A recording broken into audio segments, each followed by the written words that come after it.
যে ঘটনাটা ঘটেছে তারপরে যদি আমরা প্রস্তুতি না নেই, সেটা তো কোনো বিচক্ষণতার লক্ষণ হলো না। গ্রেফতার হলো না এখনো পর্যন্ত, মানে আপনি এই প্রস্তুতির সাথে গ্রেফতার হওয়াকে কেন মিলাচ্ছেন? একদিকে বলেন বিনা বিচারে আটক রাখা হয়েছে, আরেকদিকে বলেন জামিন কেন পেল? মানুষকে ভয় দেখাতেই তো এটা করা হচ্ছে।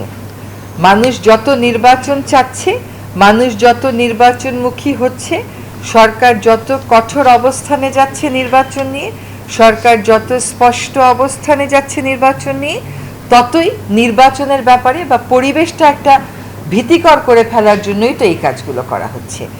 এখন আমরা দীর্ঘ স্বৈরাচারী শাসনের পরে দায়িত্বপ্রাপ্ত একটা সরকার,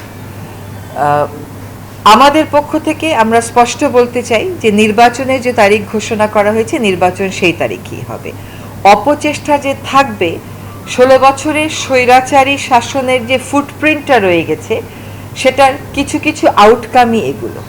এবং আপনারা যদি আমাদের মাননীয় প্রধান উপদেষ্টার দপ্তর থেকে যে প্রেস বিবৃতিটা পাঠানো হয়েছে, সেখানে দেখবেন যে আমরা স্পষ্ট করে বলেছি যে নির্বাচনের ভিতটাকে দুর্বল করে দেওয়ার জন্যই এই আক্রমণগুলো করা হচ্ছে। কিন্তু বাংলাদেশের মানুষ সবসময় এই ধরনের আক্রমণ প্রতিহত করেছে। সরকার বাংলাদেশের মানুষকে সাথে নিয়ে এই ধরনের হীন, কাপুরুষোচিত এবং ষড়যন্ত্রমূলক আক্রমণের জবাব দেবে সঠিকভাবে নির্বাচনটা অনুষ্ঠানের মাধ্যমে। যে ঘটনাটা ঘটেছে তারপরে যদি আমরা প্রস্তুতি না নেই, সেটা তো কোনো বিচক্ষণতার লক্ষণ হলো না।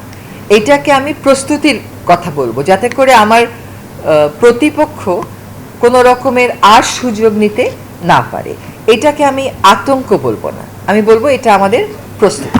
গ্রেফতার হলো না এখনো পর্যন্ত, মানে আপনি এই প্রস্তুতির সাথে গ্রেফতার হওয়াকে কেন মিলাচ্ছেন? অপরাধী পার পেয়ে গেল কোথা থেকে? সকল অপরাধী ধরবার জন্য আমরা তৎপর আছি। তো আমরা বলছি না, আমাদের থেকে বারবার স্পষ্ট করা হয়েছে যে অপরাধীকে ধরবার জন্য সর্বাত্মক চেষ্টা করা হচ্ছে, সর্বোচ্চ চেষ্টা করা। নন বেইলেবল আর বেইলেবলের মানেটা আপনাকে বুঝতে হবে।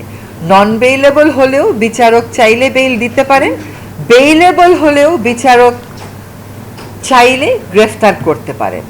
কোঅর্ডিনেশন হচ্ছে না, এই কথাটা আপনাকে কে বললো? দুটোই তো কথা বলেন।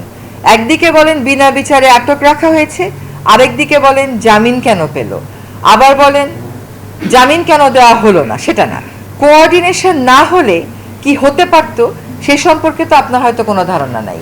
আপনি একটা ঘটনাকে দিয়ে যদি বলে দেন যে কোনো জায়গায় কোনো কোঅর্ডিনেশন নাই, এটা ঠিক কথা হচ্ছে না। হ্যাঁ, কাজে কোঅর্ডিনেশন না থাকলে যে কি অবস্থাটা হতো এই সম্পর্কে আপনার হয়তো আমাদের হয়তো অনেকেরই বোঝাপড়ার ঘাটতি রয়ে গেছে। কোঅর্ডিনেশন হচ্ছে যে ঘৃণ্য অপরাধটা হয়েছে, সেই ঘৃণ্য অপরাধের অপরাধীকে খুঁজতে সরকার সর্বোচ্চ এবং সর্বাত্মক প্রচেষ্টা চালাচ্ছে। খবর তো অনেক রকমেরই আছে, আর যদি যে খবরটাই সঠিক হবে তারও একটা ব্যাখ্যা তো নিশ্চয়ই লোক দাঁড়া করাবে। জি, ধন্যবাদ।